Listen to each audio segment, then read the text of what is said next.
যে কোন স্বৈরাচারী শেষ পর্যন্ত অত্যাচার নির্যাতন করে টিকে থাকতে পারে না।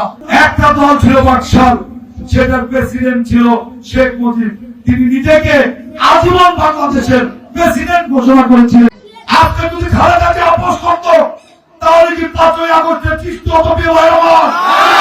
15 বছরের জনগণের অভাব, অভিযোগ, ত্যাগ, তিতিক্ষা, লাঞ্ছনা, অত্যাচার, নির্যাতন, এই হাসিনার এই 15 বছরের শাসনামলে একটা কৃষক বলেন, রিকশাওয়ালা বলেন, মজুর বলেন, শিক্ষক বলেন, ডাক্তার বলেন, যেই বলেন, এমন কোন লোক নাই যে তারা নির্যাতিত হয় নাই। যারা আওয়ামী লীগ করে 17 বছরে তারা ছিল প্রথম শ্রেণীর নাগরিক।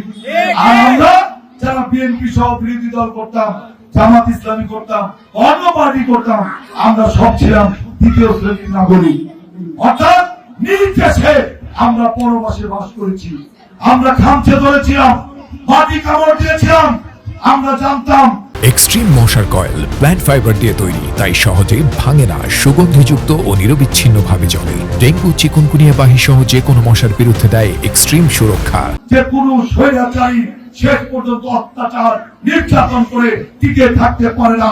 এই শহীদ প্রেসিডেন্ট জিয়াউর রহমান, তিনি বাংলাদেশকে গড়ে তুলেছেন, তিনি সংস্কার করেছেন, তিনি আওয়ামী লীগের রাজনীতিও তিনি ফিরিয়ে দিয়েছিলেন, কারণ শেখ মুজিব বাকশাল গঠন করেছিল। অর্থাৎ একটা দল ছিল বাকশাল, সেটার প্রেসিডেন্ট ছিল শেখ মুজিব। তিনি নিজেকে আজীবন বাংলাদেশের প্রেসিডেন্ট ঘোষণা করেছিলেন। দুদিন আগে কি বলতে শুনছেন? যে ইউনুসের নেতৃত্বে ইলেকশন চাই না, তত্ত্বাবধায়ক সরকারের নির্বাচন চায়। যে তত্ত্বাবধায়ক সরকার হাসিনা বাতিল করলো, যে তত্ত্বাবধায়ক সরকারের জন্য আমরা আন্দোলন করলাম, 20,000 কোটি মারা গেল, 1,000 মানুষকে গুম করা হলো, ইলিয়াস আলী থেকে শুরু করে চৌধুরী আলম থেকে শুরু করে আমরা তো জেল কাটলাম। সেই হাই শেখ হাসিনা আবার তত্ত্বাবধায়ক সরকার ইলেকশন। এখনো ষড়যন্ত্র হচ্ছে। আমাদের ঐক্যবদ্ধ থাকতে হবে।